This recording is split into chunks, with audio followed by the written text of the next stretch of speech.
that much better. Yeah, we hope, right? It's funny, you see the trade grades, and then you ask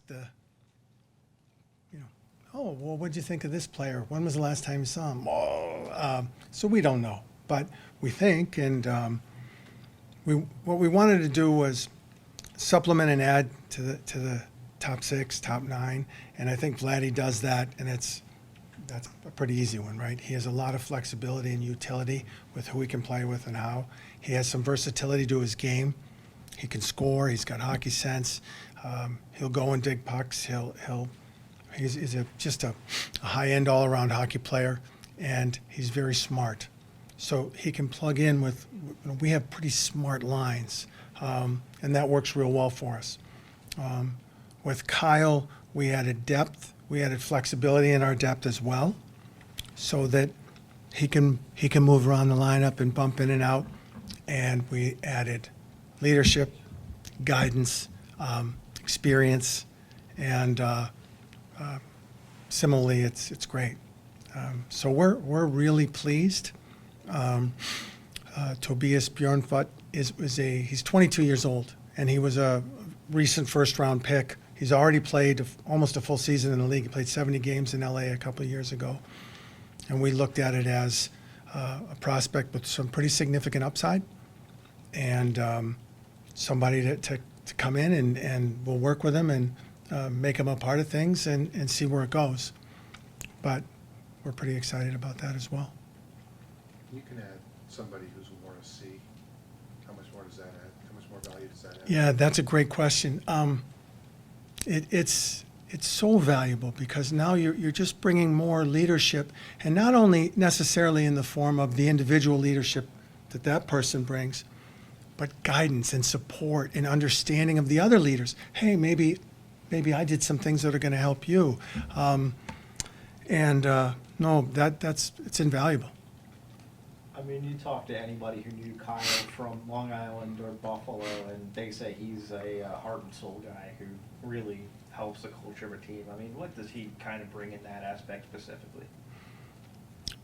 The fact that when I walked down the hall and I told Train Anderson, he jumped up and down and said, "That's the greatest guy I ever met in hockey." So when you have that type of impact across that many levels of the game, and the text that I got from people saying, you don't understand what a great guy this is. That's it, right? You want to be in a comfortable situation. You want to be around good people. You want to be around people who care. And I think he brings all that. He's also a guy that wants to win, right? Needs to win.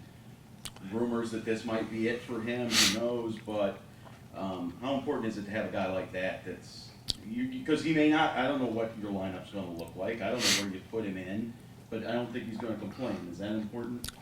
Yeah, I definitely agree with what you said. I don't know it for sure, but I have a suspicion that his hunger to win, and it's evident. I mean, you could see it the last game we played against him. This is a guy who plays hard every single night and who has had I don't want to use I was going to say a fantastic career, but I feel like I'm selling it short given the impact of everything that he's accomplished. And there's just that level of respect that he brings, but he can still play. He's still a good hockey player, and he's a guy who will, I'm guessing, will contribute in any number of ways to the effort. Do you expect him to play tomorrow or without practice? I don't.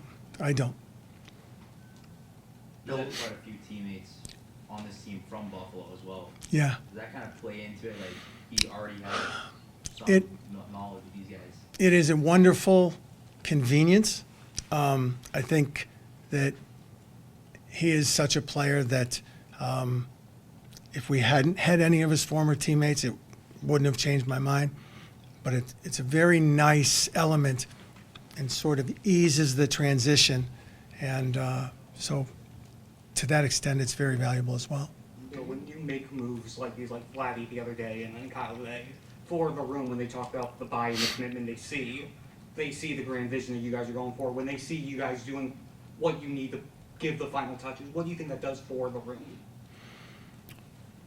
Yeah, I think they know, at this point, at least our room, I think they know that we are going to do everything we can to help them do their thing. It's their thing, right? They're the people pay to see them. It's their team. It's their success. But to the extent that we can help, I think the guys appreciate it, and they know that we're all in it with them. And on that Can you note, pull back you the seem to curtain? have the benefit of the doubt with your players, right? I mean, you guys have made some moves to improve the team. They kind of trust you, all right? If Bill and them, they've vetted these, because you guys haven't missed very often, is what I mean. Yeah, well, we're pretty blessed. And I said it yesterday that the scouting staff, the guys down the hall, they work so hard and they're so thorough in the individual evaluation and also in the decision-making progress where if they really believe in a player, the individuals that we have will stand up and they will support that decision or that recommendation in the face of contrary opinions, and that generally helps us flush it out. And the character and the way that they interact between and among each other is very similar to that end of the hall. And the goal is selfless, it's collective, and they want to get it right. And they're very good at what they do. Can you pull back the curtain a little bit on how a day like this goes in terms of there's a deadline and bullets are flying and people are talking to lots of people probably, Mhm. and how do you get some sort of consensus and how involved is Paul in all this too, because you're Well, it starts January, and I touched on it a little bit yesterday where teams are still evaluating, like, for example, our team last year. Do we have a chance here? We thought 100% we do. This is what we're going to do. We're moving forward. Some teams may say, well, we're out of it or what have you, and then the temporal scope of when that happens would dictate in the course of the conversations that take place between and among all the GMs. So certainly early February, everybody's talking to other guys, and I do mine every 2 weeks, right? A little checklist. Just check in. What's going on? Is this guy available? Is that guy available? Once you get past that, now you know. You have the guys that your scouts have identified. Could they help? Who might be available? Surprises, like, oh, who knew? Or injuries. I can tell you last night when Sam Bennett walked down the hallway there for a minute, I was going, oh boy, right? But I was thinking, there's a team I know I have to call. If they call up and they say it's a real serious thing, we were already saying this, and this. We're calling this guy, and so those types of discussions and planning take place. I can't speak for every team, but I'm pretty much guessing, for about a month. In the last 2 weeks, it heightens and intensifies. Remember the Montreal and Calgary made their deals earlier, right? So Monahan moved on, and then Lindholm went to Vancouver. And so that kind of got those early deals out of the way. And that, again, would provoke a lot of conversations, a lot more. And it's really communication and evaluation. In the last week, you're on the phone quite a bit. And, for us, we just want to make sure that we're thorough. And your buddy moves in down the street. He says, you moved in down the street. He goes, yeah, I got the house for $50,000. It's a $10 million house. What happened? I don't know. I asked. So you don't want to ever be in that position, right? And that's pretty much how it goes.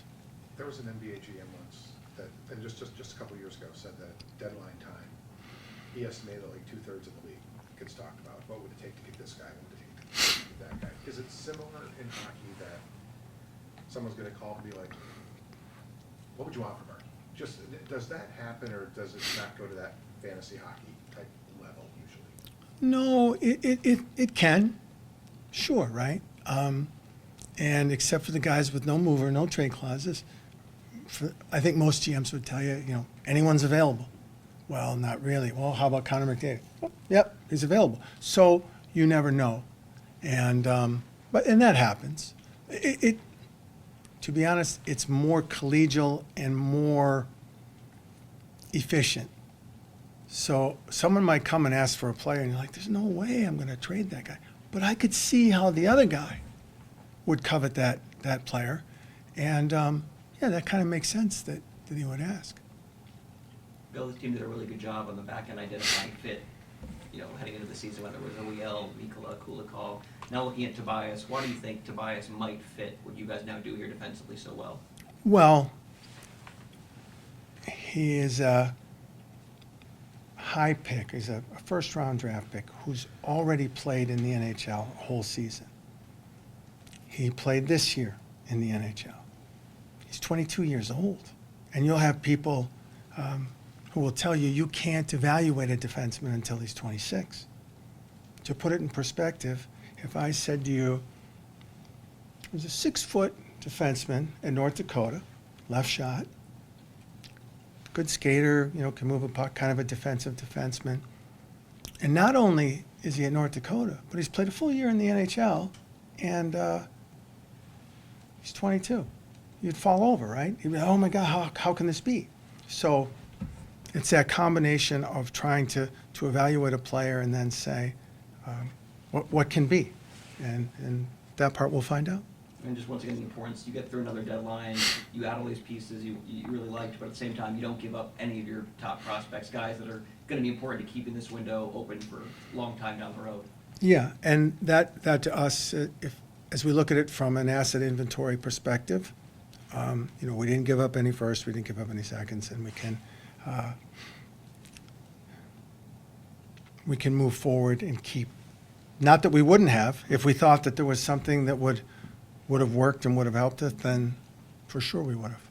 But we get to keep those prospects that we have, and we believe in them. Any other questions? What? Nothing. Sorry. I'm not translating. Everybody good? Thank you. Thanks so much. Thank you. Thank you.